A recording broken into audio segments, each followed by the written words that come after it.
Оого Тацуми бол энд ч зодуулгүй сургуулийнхаа хамгийн амар атмаа. Гэхдээ түүнийг асуудал бий. Тэр нь хүүхэд.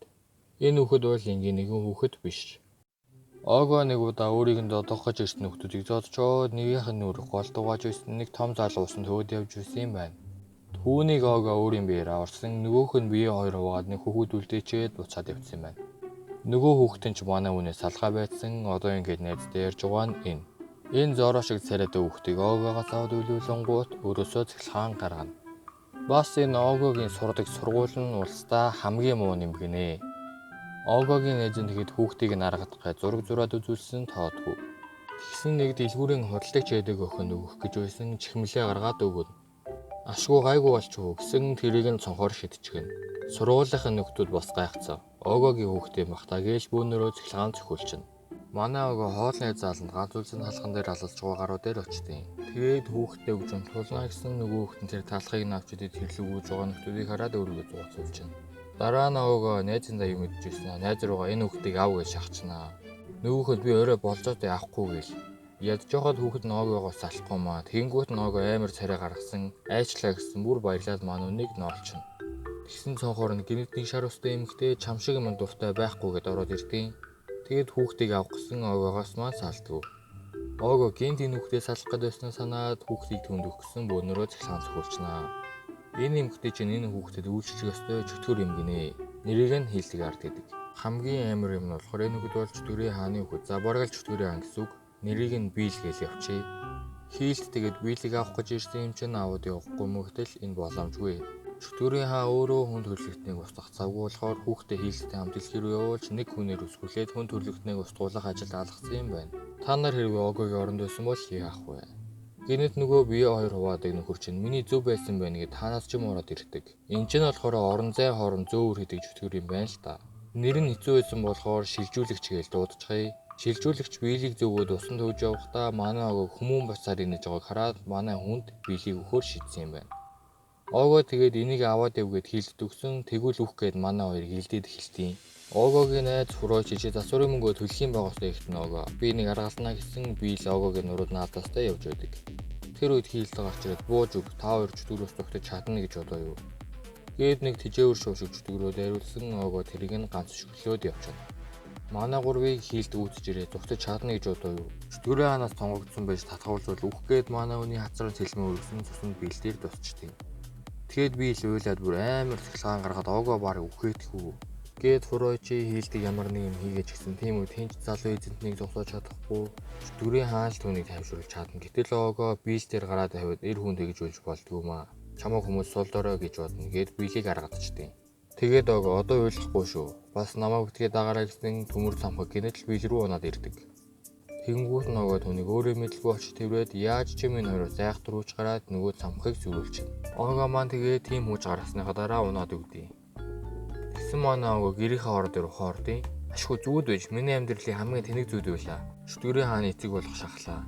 Гэтэл зүуд биш байж манай хүнийг 2 хоног ухаангүй байхад нь энэ хоёр хүлээж өгсөн юм байна. Тэгснээ өнөөдрөөс эхлээд хамтдаа хүн төрөлхтнийг устгах чөтгөрийн хааныг өсгөе гэдэг. Хилд тэгээд бүр болоогүй Оогогийн гэрийнхэнд өөрийгөө танилцуулаад энэ улсын заншлаар бол өнөөдрөөс эхлээд энэ хүүхэд бид хоёр танаа гэрт амьдран намайг өөрийнхөө шинэ охин гэж бодоорой гэд гэрийнхэнд нь хэлчих. Аав ээж их чидэр нь бүгдээрээ шок. Аав нь Оогоо чи бүр хүүхэдтэй болчоод түүнээс татгалзаж байгаа юм уу? Энэ хүүхдээ харалтаа чиний нүдийг дүүрачиж гэдэг. Манай хүн таа чин сохор юм уу гэсэн ээж нь өртөл. Адилхан юм аа гэв. Аав нь бүр Хилдийг өмнө очоод намайг өршөөгөөрэй би түүнийг хариуцлага өргөхөр болгож өсгөнө. Өө чи хүнлэл үзүүлээч гээд Оогоог дараад бидний гэр бүл нэгцэнд баярлаа гэдэг. Оогоо урлаа. Чи яагаад манай гэрийнхний гайхшруулж байгаа юм? Чи энд амьдрахаар шийдээ юу гэсэн эзэн чамайг сонгосноор буруутсан юм байхгүй. Хэрвээ би түүнийг аваад бол чи л баларна. Эзэн чамаар өөрийгөө өргүүлмээр нэгтэн Оогоо Бийлийг өрөөсөө олдуулсан цэглэгаан цохиод эхэлнэ. Тэгэхээр одоо хамгийн холдоо 15 м холдоход амар цэглэгаан цохих юм гинэ. Тэгэхээр Оогоо ямар ч аргагүй болсон үүнийгээ Фуройчид хэлсэн ямартай ч Хилдаас өчигдөр хаана утсан бэ гэд манай үний дургуг хүрчихнэ. Оогоо тэгээд эргээд харсан Бийлийг 3 нөхөр аваад холдсон байдیں۔ Оогоо тэгээд битгий өдөл холдох юм бол алын шүүгээд уурлаад байжсэн нөгөө дайрдаас нь сургуультаа 2 толгоосоо луу гэдэг очтой санаад ах トゥ гараад ирдэг. Бас хоёр атмаа шиг нөхдүүд гарч ирээд манай огоод юу ч болдгоо.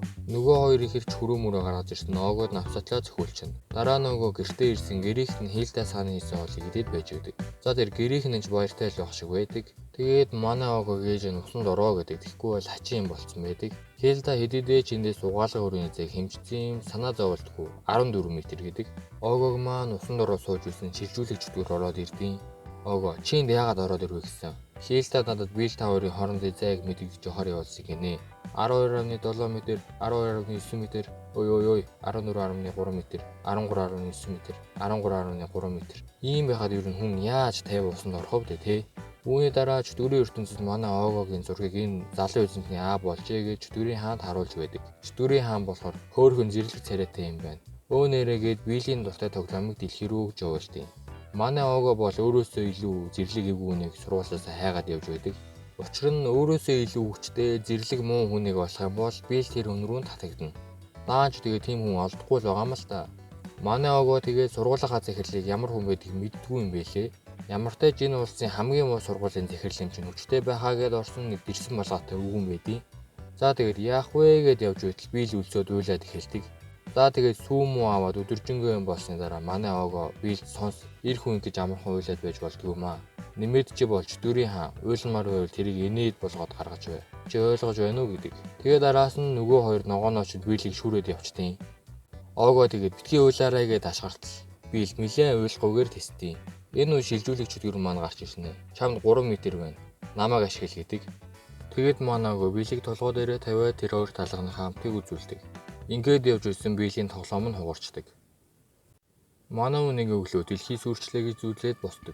Тэгэд ирээдүйд тийм юм болж магадгүй. Биелийг зэрлэх хэрчгүүнд бошуухан л өгье гэж боддیں۔ Хийлд манай Огод биел дуулгах 3 савтай зүгөө чадахгүй бол би хамт явъя гэхтэн. Зүгээр надад өгч гээд гараад явж байсан биел өлсөө цэглэгаан гаргах чинь. Ого тэгээд өлсөөдөө үлзгүүр хилчиж бай гэд биел сүг нь уулгачаад үлдсэнийг нь мартаад явчихнаа. Манай Ого тэгээд сүгээ алга болгосноо найздаа хэлж байсан нөгөө шилжүүлэгч чөтгөр гараад ирнэ. Юу хийгээд энд байдаг вүлээ гэсэн эн чин яг Хийлдэ шиг амьдрахын тулд Фройчгийн гэрт нэрээд аав ээж нь намайг одооноос өөрөө шинэ хүү гэж бодоорой гэд болоо юмраад гэрт нь амьдрахаар болчих. Ого тэгээд нэг машинаас гэлс тараг авсан хэдэн нөхдүүд урдуур нь орлоо гэж гайвлаад өөртөө зодуулчихна. Тэр хэдэн бас өөдөөс нь юм яриадсан болохоор Ого шууд 3 дугаар ангийн атман руу ночиж биелийг өгөхөөр шийддэг. Бусад сурагчид болохоор Ого 1 2 дугаар ангийнхныгаа бүгдийг нь арчиж хайчаад 3-ынхандаа үзэх гэж байна гэд айгаад Огогийн нүд рүү чигтэлж харж чадахгүй байдаг. Нөгөө атманыхаа сугны цуултай нөхөр тэр Ого гэдэг нөхрийг эртгэн дарж явъя гэд юм хэлсэн нөгөө атман нь түүнийг өшөглөө. Чи намайг 1-р ангийн сурагчид ялагдана гэж бодоо юу? Бас нэг сугны өгсөн. Канзагийн хүн ялагдахгүй. Түүнд өрсөлдөх хүн байхгүй гэд үжсэн Ого. Энд Канзагийн хүн байна уу гэд ороод ирнэ. Ого ч ашгүй энэ Канзагийн нэгүгээр юм шиг байна гэд баярлаад байдаг. Нөгөө ангид байсан нөхдүүд нь бүр инээгээд харна гайхтیں۔ Төрөүний өшөглөлдөг нэг нь чи Канзагийн хүнээс юу үсэв гэсэн. Манай мэн хүүхдийг авгээд хэлэх нь ч бас сайшаа. Яаж энийг айтаа хэлэх вэ гэд байжсэн Фройчи Канзакид санал тавих гэсэн юм гэд хэлчихнэ. Огоч тийм ээ л гэдэг. Канзакич сонирхолтой юм. Бүргүүлж хүчнүүдийг оруулалт тэгээд бараг манай Огог нөмөр нөлгөнөө авах нэ. Нөгөө сугны ус нь ингээд шууд итгэж болохгүй штэ гэсэн Канзаки. Чи батал гэдэг. Нөгөөх нь би чам шиг Канзакид ойр тохсон нөхдүүдийг олон ч удаа зодсон. Чи ялгаагүй бол нэгтэл. Ого тэрийг ганц зөхөд унгачна. Канзакич 3-5 мөрлгээд босоод ирнэ. Гэтэл нөгөө сугны ус нь би хамгаалагч үүднээс дахиад тулаал нэгсэн Канзагийн түүнийг өшөглөө тайчна. Ого бол хорын юмаа гэд баярлаад л тэс нөгөөх чинь тэр Ого нэг юм нуугаад байна гэдэг. Канзаки түүнийг босч чадах уу гэд өөр нь босгуулдаг. Тэснэ наад цонхороо үсэр. Түүнд алга ташилт өгье гэдэг. Тэгээд Огоор түүнийг цонхоор гаргуулж хайхаж л хийлэх гээд байдیں۔